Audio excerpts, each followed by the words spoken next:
Hey guys, it's your favorite pipeline nurse practitioner. Happy Friday evening.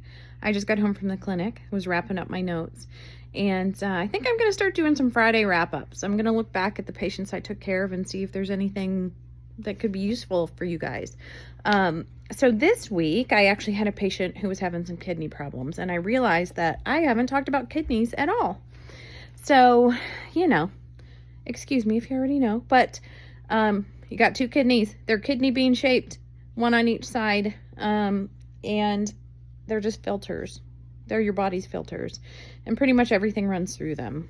Diabetes and high blood pressure impact the kidneys a lot. So I watched that closely in my diabetic and heart patients. But some interesting things that you may not consider, and people often get confused. Tylenol or acetaminophen it's metabolized through the liver. A lot of people think it's the kidneys. Ibuprofen or anti-inflammatories like Aleve, those kind of things, those go through the kidneys. So anti-inflammatories go through the kidneys. Tylenol goes through the liver. So if you have liver problems, you avoid Tylenol. If you have kidney problems, you got to watch the anti-inflammatories. So people who take high doses of anti-inflammatories for a long time, often I'll see some kidney problems. Also, interestingly, twice in my career, I have had two young, healthy guys. Both of them were working the pipeline when I saw them, and their kidney function was off, and they were healthy. And, I do my detective work, and it turns out they were big into working out, and they were doing pre-workout and protein and all of this stuff. And so they just had too much protein in their diet. So you actually can overdo protein and it affects your kidneys. Water pills, thiazide diuretics. So hydrochlorothiazide, or the HCTZ, or furosemide or Lasix. Those are water pills that sometimes you guys will be put on for your blood pressure. Those kill your kidneys, and they suck up potassium too. So I always check regularly if you're on a thiazide diuretic. Of course, if you're dehydrated and there just isn't enough juice flowing through the filters, your kidneys get impacted. But you would have to be really pretty dehydrated for serious kidney problems.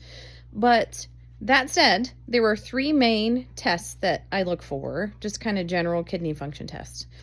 And that is BUN. And BUN essentially tells me how hydrated you are.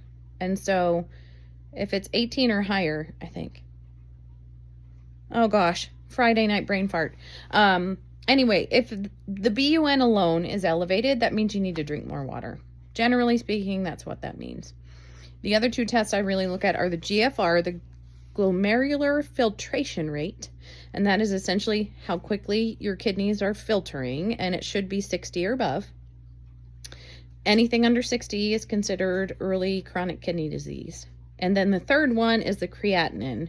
Creatinine is waste from your muscles, and your kidney, gets that out of your body. But if your creatinine levels are high, that means your kidneys aren't working fast enough, they're getting backed up, or something is clogging the filter and that creatinine can't get out. So when I see creatinine and GFR off, I'm worried.